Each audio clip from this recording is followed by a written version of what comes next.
இந்த பாவக்காய் வறுவல் பண்ணுறதுக்கு நான் இன்றைக்கி 2 பாவக்காய் எடுத்திருக்கேன். ஃபஸ்ட்டு வந்து இது சின்னதாக ரவுண்டாக வெட்டிக்கோங்க.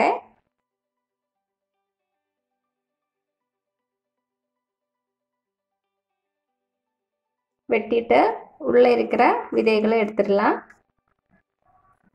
இந்த மாதிரி எல்லாத்தையும் வெட்டி வச்சதுக்கப்புறமா நம்ம மசாலா சேர்த்துடலாம். 1/2 டீஸ்பூன் மஞ்சள் தூள், 1 டீஸ்பூன் மிளகாய் தூள், கொஞ்சமாக கோகனட் ஸ்லைசஸ், 3 பச்சை மிளகாய், தேவையான அளவுக்கு உப்பு, கடைசியாக கொஞ்சமாக கறி லீவ்ஸ்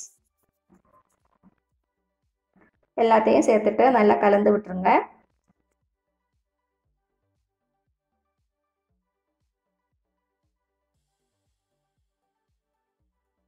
நல்லா மிக்ஸ் பண்ணியாச்சு. ஒரு 15 நிமிஷம் இப்படி இருக்கட்டும்.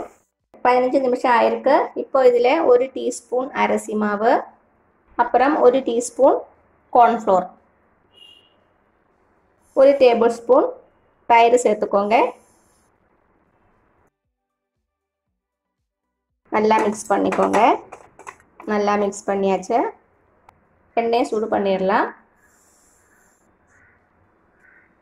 எண்ணெய் சூடானது நம்ம இதில் பாவக்காவை சேர்த்துடலாம்.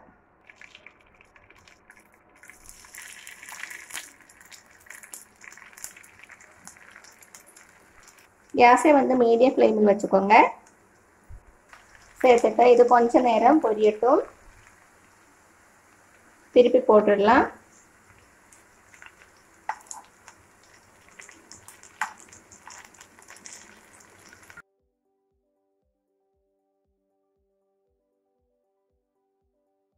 இந்த மாதிரி நல்லா கோல்டன் கலர் ஆனதும் சின்னதாக வெட்டி வச்சிருக்க ஒரு வெங்காயம் சேர்த்துக்கோங்க.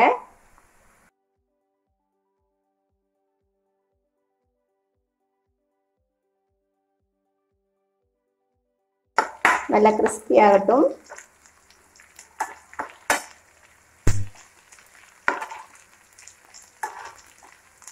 நல்லா கலந்து விட்டுருங்க.